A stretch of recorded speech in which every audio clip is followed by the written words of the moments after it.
para que el día de mañana no digan, se quedaron callados, como dicen ahora algunos. Bernal está callado. Sí, y durante todo el tiempo que estuve hablando, ¿por qué no me decían, Bernal está hablando?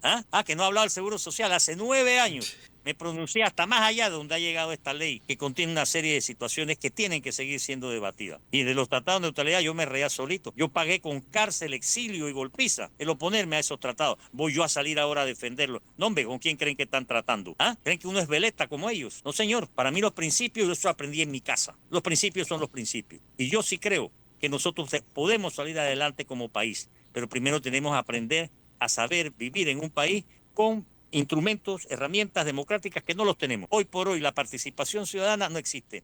Muy buenos días. ¿Cómo está usted? Espero que se encuentre muy bien, doctor. Bueno, sí. Doctor, no, le quería preguntar un poco. Acabo de leer que estuvo, o por lo que veo, sigue allá. Estuvo ayer un evento en Los Santos, en el Centro Regional Universitario de la Universidad de Panamá. Al fin lo dejaron. Sí, efectivamente, estoy todavía acá en la Villa de los Santos, puesto que ayer tenía el compromiso de dar una conferencia sobre la alfabetización constitucional en el Centro Regional Universitario de Las Tablas, es decir, Centro Regional Universitario que cubra la provincia de Los Santos. Y efectivamente sí, como usted puede, creo, apreciar ahí en las fotos, hubo lleno completo en el auditorio del dicho centro regional, gracias a la invitación formulada por el director del mismo, profesor Edwin Díaz. Debo también informarle a usted y a la distinguida audiencia que, variando la posición original, la semana pasada, el señor rector Eduardo Flores accedió, diría yo, entre comillas, a que se puedan realizar las actividades de alfabetización en la Universidad de Panamá, cosa que me parece lo más apropiado, puesto que son los centros educativos los que les corresponde jugar un papel determinante en esta tarea, que repito, no es de un gobierno, no es de un individuo, no es de una secretaría, es una tarea de todos, porque partimos de la base, Guillermo, que todos debemos participar en la alfabetización constitucional, cuyo propósito es que podamos ir conociendo nuestros derechos, nuestras garantías, nuestros deberes. Debo también informarle a usted y a su respetada audiencia, la cual me alegro compartir después de una pequeña ausencia, motivo de Semana Santa y viaje, que hoy estaré dando también una conferencia a los funcionarios de la Caja del Seguro Social en Herrera, en Chitré concretamente, y que mañana sábado, 26 de abril, tendremos un cabildo abierto en el Parque Belisario Porras de la ciudad de Las Tablas. Con esto le quiero señalar, como es de su conocimiento, que mantenemos pues la actividad, diríamos nosotros, casi cotidiana de llevar a cabo la difusión necesaria del proceso constituyente, que considero yo que hoy y cada día que pasa se hace más necesario, por no decir urgente, que los ciudadanos nos involucremos un poco más en el porqué y el para qué de una nueva constitución, porque nosotros estamos observando cómo se desmoronan de una u otra manera los órganos del Estado y cómo la institucionalidad está cada día más ausente en perjuicio de todos los ciudadanos. Lo que no logro entender es cómo es posible que existan ciertas asociaciones, ciertos colectivos, ciertos medios, hasta los propios partidos políticos indiferentes a la necesidad de este proceso constituyente, cuando deberían ser los primeros en estar interesados en este tema, puesto que la función de toda organización, de toda asociación, además de velar por sus asociados, como sucede también con un gobierno, la primera tarea de un gobierno es velar por su población. La primera tarea de cualquier asociación profesional, gremial, de cualquier carácter, es de velar por sus agremiados. Las asociaciones, por ejemplo, de los PHs, su primera obligación es velar por los residentes en el PH y así, pero entonces a nosotros nos llama la atención esa indiferencia que creo yo que viene de arrastre, que no va a cambiar de la noche a la mañana, pero en la medida en que más personas se sumen, se incorporen, participen a su manera, con sus ideas, con sus planteamientos, eh, pero eso sí, con argumentos que se sumen a el por qué sí o, si es el caso, por qué no una asamblea constituyente. Lo que no comparto, y lo decía nada más ayer, es que estemos buscando confrontaciones innecesarias, violencia que no cabe, y en ese sentido, pues ni violencia verbal, ni violencia material, ni de ninguna clase. Creo que nosotros debemos tratar de empezar a ser un país no solamente neutralizado totalmente como país, sino también un país que se enrumbe por la cultura de la paz, de la no violencia, que yo creo que es el mejor camino que podemos tomar, como nos lo han enseñado mucho antes que nosotros, pensadores de alta talla en el siglo XVII, XVIII, y más recientemente las enseñanzas de un Gandhi, de un Mandela, de un Luther King y Desmond Tutu y tantos otros, Bertrand Russell, que nos ofrecen los análisis y los conocimientos necesarios para que nosotros podamos aprender a tener una convivencia pacífica mucho más sólida, amigo Ruiz. Doctor Bernal, bueno, ahora vamos a hablar un poco ahora que se refiere a ese tema de la violencia, pero yo le quería contar que hoy más que nunca el trabajo que usted está realizando es tan importante porque lo vemos en el órgano político por excelencia, que es la Asamblea Nacional.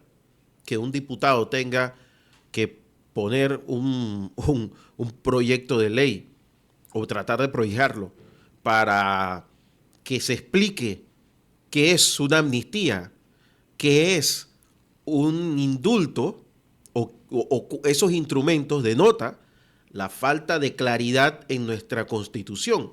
Que nunca que por supuesto estas figuras de indulto y de perdón jamás estuvieron en la mente de quienes la hicieron, porque se hizo en una dictadura militar que lo único que entendía era que si usted era opositor había que meterlo preso o exiliarlo o las dos cosas, que es parte del problema que tenemos, y que tampoco pensó en una asamblea de diputados, que los diputados quedaron proscritos. Claro, eso no se dice porque hay una bancada importante ahí que respalda las enseñanzas del generalísimo, pero al final parte del problema, doctor Bernal, es que tenemos un conjunto de leyes en el país que fueron hechas para sostener un aparato represor militar de una estructura vertical y que la seguimos teniendo el día de hoy. Y por eso están pasando las cosas que pasan. Efectivamente, yo creo que una de las situaciones, y lo conversaba también ayer en este coloquio, que contó con una asistencia de lleno completo en el auditorio del Centro Regional Universitario de Las Tablas, es esa, no me gustaría llamarla herencia, pero esa presencia que tenemos nosotros de toda una serie de normas, no solamente a nivel constitucional, sino también a nivel de leyes, de decretos, etcétera, que llevan en su seno unas estructuras, unas raíces de carácter autoritario, y nosotros no estamos para autoritarismo. Casualmente los estudios que se han hecho en los últimos tiempos en materia constitucional nos hablan del constitucionalismo autoritario, es decir, cómo arropándose en una constitución, los gobiernos tienden hacia formas autoritarias cuando en el siglo XXI, por los progresos que se han alcanzado en distintas áreas, lo que menos conviene es el autoritarismo. Una cosa es que nosotros busquemos poner, digamos, el orden necesario, pero tiene que ser constitucional, tiene que ser institucional. Por eso es que soy partidario, como cada vez más personas, de que nosotros tenemos que darnos una nueva constitución para poner las reglas del juego, pero para que las juguemos todos por igual, no de manera desigual. En ese terreno es que creemos nosotros que la importancia de la participación de todos, aun aquellos que se oponen a un cambio constitucional, que los hay, ¿ve? Y yo puedo entender lo que los haya porque están defendiendo, como quien dice, un sector de poder, o están defendiendo lo que lograron durante 53 años que va a cumplir la constitución vigente. Hay muchas personas que no quieren o que no consideran que la cosa viene por el lado del cambio constitucional. Muchas personas dicen, ¿de qué va a servir que se cambie la constitución si esto, aquello y lo otro? Pero es que el problema ahora mismo es que aquello, esto y lo otro, en la mayoría de los casos está pasando porque tienen un sustento en una constitución autoritaria, que no es constitución porque es impuesta. Entonces, la tarea de alfabetización es de todo. Yo soy el primero en lamentar que algunas instituciones gubernamentales, llámense autónomas, semiautónomas y hasta ministerios, por ejemplo, no estén participando de lleno en esta tarea. Como también lamento muchísimo que amplias asociaciones, gremios, etcétera, tampoco lo estén haciendo. Nosotros, desde la Secretaría, hemos estado estableciendo contacto con todos aquellos poco a poco, porque no podemos de un rastaplan a todo el mundo, pero sí estamos tomando contacto con todos los sectores de la sociedad, diciéndoles, señores, participen, invitándolos a que designen un enlace para que las tareas de la Secretaría puedan circular entre ellos y ellos decidan. Estamos dando conferencias, charlas, casi diariamente en todos los sectores que podemos. Tenemos un calendario bastante, y poco a poco vemos que sobre todo los jóvenes están eh, teniendo un interés en el tema, y un interés sobre todo que se están dando cuenta que tal como están las cosas, su futuro está condicionado por una multiplicidad de hechos que son unos objetivos, otros subjetivos. Porque cuando usted le dice a los jóvenes, tenemos una deuda de 54.000 millones de dólares, ¿cómo la vamos a pagar? Ellos inmediatamente tienen que ponerse a pensar que están estudiando, pero cuando terminen de estudiar y van a trabajar, entonces, ¿y cómo se va a pagar esa deuda? Que es una pregunta que lanzo porque todos los ciudadanos deberíamos poder contestar. Ah, que se lo robaron. Bueno, entonces accionemos como ciudadanos para que los que se robaron ese dinero sean llamados por los tribunales. Pero ¿qué pasa? Que las actuales normas, leyes, sistema jurídico, penal imperante, protege a los que roban los dineros del erario, los encubre. Eso se llama impunidad, que es lo que estamos viviendo nosotros todavía de una manera grotesca y que es lo que le permite a la corrupción griñotar, avanzar, hacerle un daño a la sociedad que no se da cuenta. Y la historia nos enseña que aquellas sociedades de la época de Atenas que no se quieren dar cuenta de su realidad, pues son las que están primariamente condenadas, aunque muchos no lo quieran aceptar, a desaparecer como sociedad. Por eso es que usted me ha oído muchas veces, muy respetuosamente, mi tesis de que cada día somos menos una sociedad y somos un lugar donde vive gente que no es lo mismo. Y eso de ser un lugar donde vive gente está siendo cada vez más aprovechado por gente de aquí y de afuera. Los de aquí para poder seguir en las suyas, de la corrupción. Mire la Asamblea, para no ir más lejos. Mire el órgano judicial. Mire el propio Ejecutivo en ciertos sectores donde todavía no puede accionarse porque las normas impiden, ¿no? El señor director del Seguro Social el otro día dijo que aquí en Panamá en el Seguro Social había 35.000 funcionarios. Acto seguido dijo que 5.000 de ellos eran botellas. Pero yo le pregunto, porque a lo mejor yo no me he enterado, ¿se ha anunciado el despido de algunos? Entonces, ¿de qué nos sirven que nos lo digan? No lo diga entonces, porque eso hace daño. Eso hace un daño a la moral de la sociedad. Le hace un daño eh, que no se puede medir en la juventud, que dice, oye, 5.000 botellas, pero no votan a ninguna. ¿Por qué no votan a ninguna? Vamos a entrar. Porque dejaron todo seteado de tal manera que no pudiesen despedir, no solamente en el seguro, sino en casi todo el aparato gubernamental que está, como le digo yo, como se acaba de descubrir, entre comillas, en la Asamblea, se acaba de descubrir pues la cantidad, ya no de botellas, hombre, garrafones, ¿cómo es eso que un diputado tiene planillas por 300.000 o tiene 177 asesores? Ese tipo de cosas no se dicen, no se explican debidamente, entonces eso va creando en la sociedad un malestar mucho más grande del que ya existe, del que ya traemos de arrastre, y nos coloca en esta situación que para mí sigue siendo desafortunada, de paros, huelgas, etcétera, que no digo que no puedan ni existe el derecho a ejercerlo. Ojo, los derechos adquiridos son derechos, pero es el cómo el problema. Yo no creo que nosotros, sembrando violencia, nosotros vayamos a algún lado, porque hasta ahora la historia nos enseña que allí donde se ha promovido la violencia y que empieza la misma, después no se sabe cómo terminar. Miremos nada más la historia reciente de América Central, para no hablar de Argentina o para no hablar de otros países de América Latina o para no hablar de África, donde la violencia prevalece frente a la necesaria argumentación que hay que tener. Entonces yo creo que nosotros, ha llegado la hora de los ciudadanos y ha llegado la hora de que nosotros hagamos un alto y reflexionemos, debatamos, conversemos, dialoguemos. A ver, ¿qué país queremos? ¿Queremos un país que siga endeudándose? ¿Queremos un país que siga embotellando? ¿Queremos un país en que la corrupción sea la tarjeta de presentación o la aspiración de muchos? Que mira la situación que hemos llegado. Mucha gente está yendo a las aulas, pero ya van preparados para corromperse. Entonces se están educando para ser corruptos. Eso es una desgracia para esta sociedad. Entonces, ¿qué pasa? Cuando uno toca estos temas, ¿a quién eso le molesta más? A los corruptos, que no les gusta que estos temas se traigan a colación. Y con toda modestia, don Guillermo, pero usted lo sabe tanto como yo porque el interés que usted le tiene a los temas. ¿Usted ha visto a mí cómo me han zarandeado en los últimos tiempos? ¿Ah? ¿Usted está dando cuenta? Que no es una cuestión, no es una casualidad ni una causalidad, es una campaña. ¿Cómo es que un secretario general de una universidad se atreve, osa firmar una nota conteniendo una injuria, una calumnia y una falsedad? Pero lo hacen con su premeditación, dolo y alevosía. Yo lo puedo entender, pero no se los acepto. Entonces, esta situación, cada vez más violencia, cada vez más ataques, cada vez más hasta distintos sectores.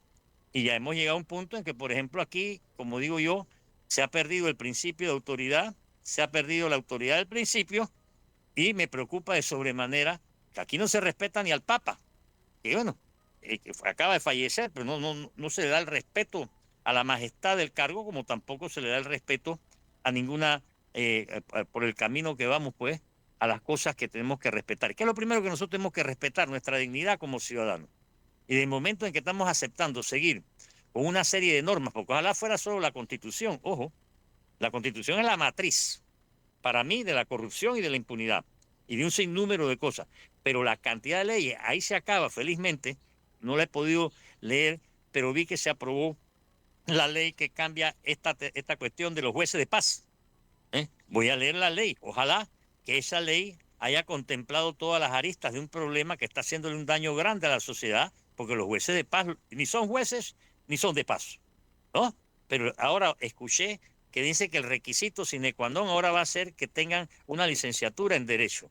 Vamos avanzando, porque ahora era cualquiera que era amigo del representante del alcalde, se terminaba convirtiendo en juez de paz y eso le hace un daño a la sociedad terrible. Lo mismo sigue pasando en el ejercicio de otros cargos que se vienen dando en el país, don Guillermo. Doctor Bernal, ahora que hablaba un poco de la colaboración, yo denunciaba más temprano que en este momento hay una campaña en la cual hay gente colaborando desde Panamá. Yo escuchaba hoy en Radio Francia Internacional una persona tergiversar completamente algo que había dicho el presidente con respecto al tema de la mina de Donoso. Ahora estaba viendo acá un escrito de BBC News y lo pusieron también en su página web. Panamá regresa al colonialismo de la quinta frontera con el nuevo acuerdo firmado con Estados Unidos sobre el canal. Ese es el titular, imagínense, porque es lo que dice un profesor universitario, dice aquí. Pero los dos tienen una misma característica. Primero, que son medios internacionales y no son los únicos. Y lo otro es que no tienen un contraste. O sea, nunca se buscó a la otra parte, al gobierno o a alguien que diera un punto de vista diferente. Sin ser periodista, yo le puedo decir que un requisito importante del periodismo es precisamente buscar todas las aristas de lo que está pasando. Hay intereses importantes tratando de terminar de acabar con lo que queda del país, doctor Bernal, fuera del país. Definitivamente, definitivamente. Yo sé que a muchas personas no les agrada cuando uno plantea un juicio de opinión, o si usted lo quiere, un juicio de valor con relación a la situación existente. Pero yo creo que es necesario abrir la puerta al debate y no a las falsedades que están corriendo sobre distintos. En primera instancia, sí quiero puntualizar con usted en torno al denominado memorándum de entendimiento número 20. Entonces, mi posición frente a lo mismo, yo no he estado de acuerdo con ninguno, porque yo no estoy de acuerdo, aunque les choque a algunos y les moleste, sobre todo a los nostálgicos de la dictadura. Yo nunca he estado de acuerdo con el Tratado de Neutralidad, porque para mí ni es tratado ni es de neutralidad. Y no es tratado porque yo me rijo por los principios convencionales que tiene la sociedad internacional, aunque muchos no los cumplan. Y el Convenio de Viena sobre Derecho de Tratado establece claramente que no puede haber tratado a perpetuidad. Y este es un tratado a perpetuidad. Segundo, establece la misma convención que no puede en un tratado bilateral introducirse enmiendas, reservas, condiciones y entendimientos. Y el tratado de neutralidad está lleno de reservas, entendimientos, condiciones y más cosas.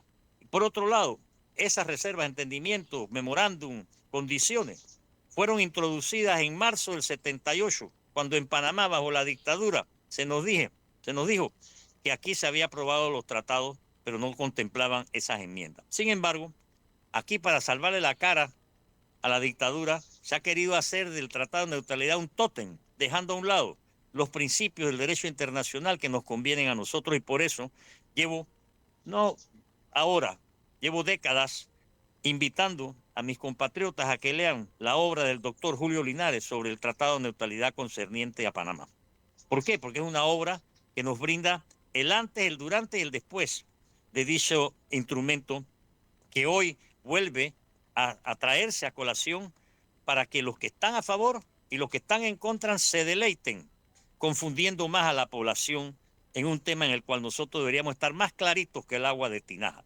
Y por eso fue que escribí mi artículo, que se llama El lecho de Procusto, porque este tema ha venido a envenenar todavía, porque está siendo aprovechado por los unos y los otros, como diría Guillermo Sánchez, los unos con H y los otros también. Es decir, los que están a favor de ese memorándum de entendimiento, como los que están a favor, en contra del mismo, para envenenar todavía más el espacio social que requerimos para poder nosotros dialogar más y mejor. Y entonces, ¿qué pasa? Y hay que decirlo, sin ningún desparpajo. En la opinión pública internacional, por lo menos mediática, nosotros estamos arrastrados por los gringos, y aquí todo el país se volvió nuevamente una base militar, cuando nosotros deberíamos, como lo dije hace tiempo, cerrar filas casualmente para evitar este tipo de situaciones de memorándum o de lo que sea. Porque aquí, en mi opinión personal, desde el 9 de enero del 64, bases no, fue más allá de ser una simple consigna. Tiene que ser un principio de todo panameño que quiere este país. Pero bueno, ¿qué vamos a hacer? La gente prefiere envenenar y envenenarse y no irnos al grano del asunto. Entonces, se ha querido abrir una discusión, porque no la puedo llamar debate, de que si es constitucional o es inconstitucional. Hombre, si el tratado es violatorio, lo accesorio sigue la suerte de lo principal, porque siendo el tratado violatorio, definitivamente que también el tratado está violando ese desparpajo jurídico que todavía sigue rigiendo y que se llama Estatuto Constitucional. Entonces, dígame. Yo voy a la pausa, doctor Bernal, pero quiero agregar dos Bueno. cosas que usted no va a, que yo estoy seguro que usted no los va a acotar, pero yo sí tengo que hacerlo. Primero, precisamente esa oposición al tratado que nos dejaba bajo el paraguas del Pentágono, origen de todos estos acuerdos que han venido después. Usted casi lo matan por oponerse. Y cuando digo casi lo matan es literalmente. O sea, estuvo a nada. Yo fui testigo y ya hemos hablado de eso. Para el que nos está escuchando, búsquenlo en YouTube, porque al doctor Miguel Antonio Bernal casi lo matan, porque él sí sabía lo que había en ese tratado. Un tratado que el propio Torrijos nos dijo que nos ponía bajo el paraguas del Pentágono. Y la otra cosa que quiero recordarle a esta gente es que el tratado ese de neutralidad no se hablaba de ese tratado en este país hasta que pasó la dictadura. ¿Usted se acuerda, doctor Bernal? Nadie sabía que ese tratado existía. Aquí se hablaba de los tratados Torrijos-Carter y nadie... Y pregunte, y perdone que lo interrumpa, y pregunte sobre el Tratado de Montería. A ver cuántas personas están al tanto de lo que significa ese Tratado de Montería para nuestra historia y nuestra dignidad nacional, y nadie dice nada. Nadie dice Se la nada. pasan hablando, ¿para qué? Porque quieren resucitar los tiempos idos. Ese es el fin. No crean que es otra cosa. Aquí los nostálgicos de la dictadura no duermen, viendo a ver cómo hacen para volver a esos tiempos tan oscuros para la sociedad. Ahora lo que hay que ver es si no hay nostálgicos del otro, del lado incorrecto.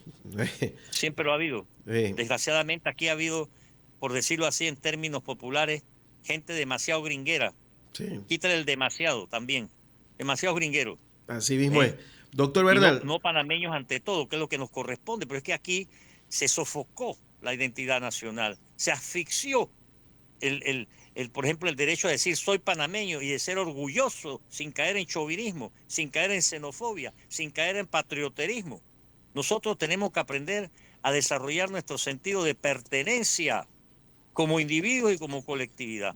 Cuando regrese quiero seguir en ese punto porque me acaba de recordar algo, doctor Bernal, precisamente el tema de la identidad nacional. Así que estamos conversando con el doctor Miguel Antonio Bernal aquí en La Mañana Ancon por Radio Ancon. Ya está con nosotros de vuelta el doctor Miguel Antonio Bernal, amablemente como nosotros todos los viernes.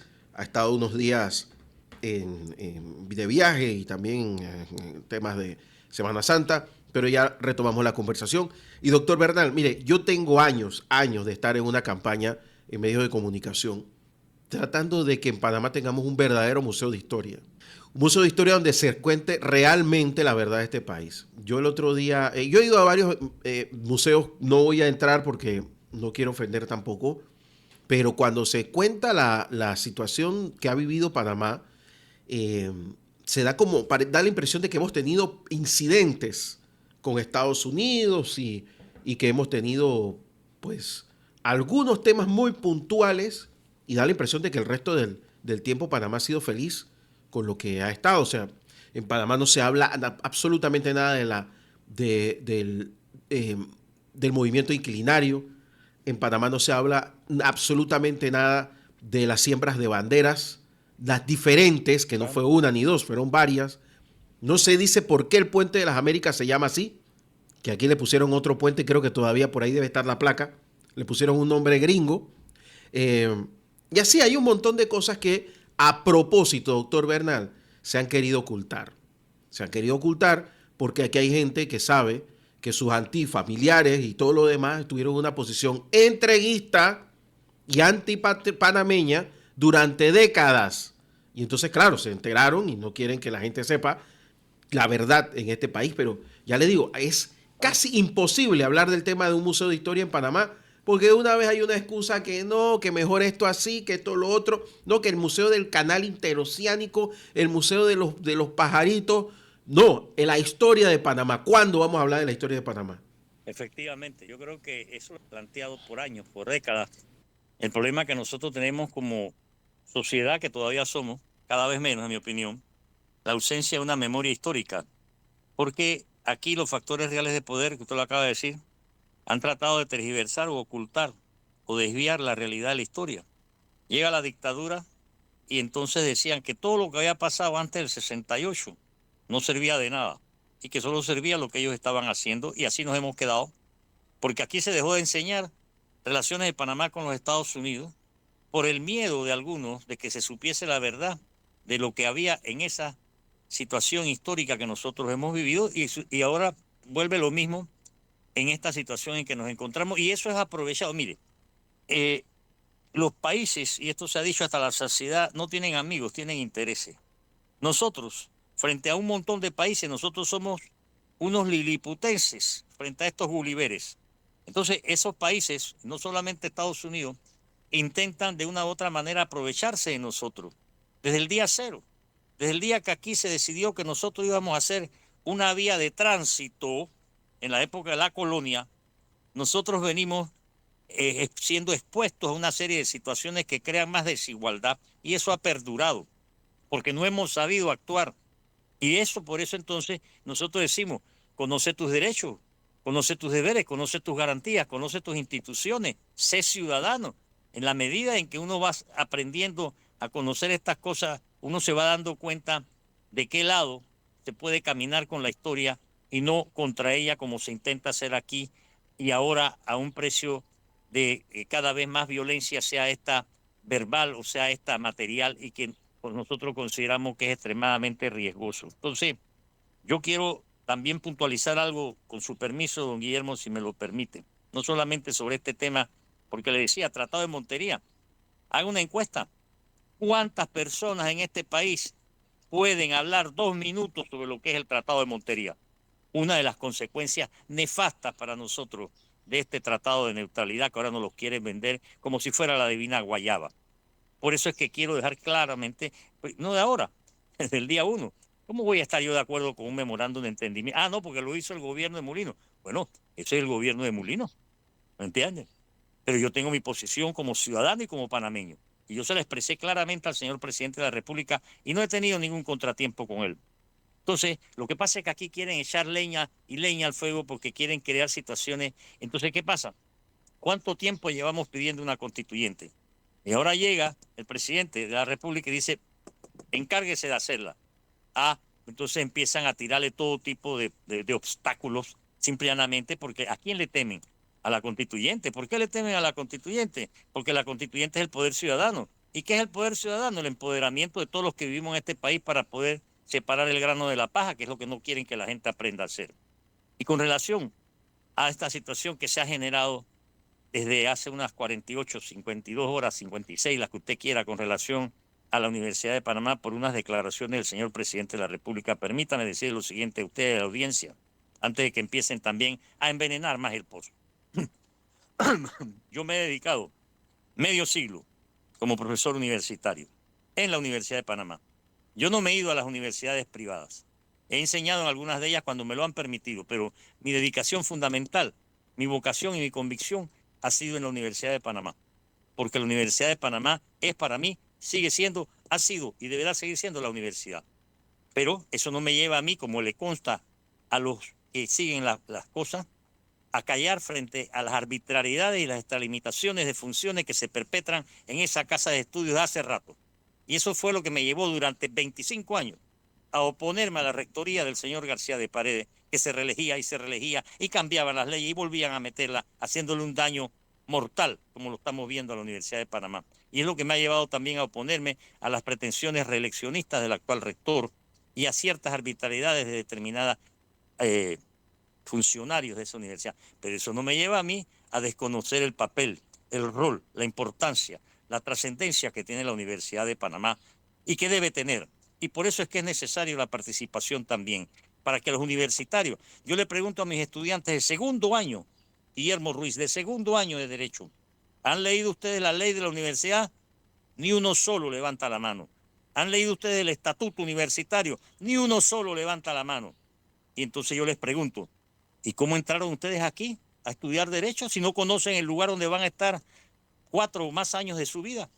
Ah, pero ¿qué pasa? Que no hay interés que se conozca ni la ley ni el estatuto, porque eso lo aprovechan los malandrines que existen. Claro que existen, hombre, ¿cómo vamos a negar que no existen? Si aquí se hiciera una investigación seria, decidida, un audito como corresponde de parte de las autoridades competentes, saldrían bellezas como en el seguro o como en cualquier institución, porque la corrupción también, desgraciadamente, ha invadido desde hace tiempo a la Universidad de Panamá en distintos aspectos.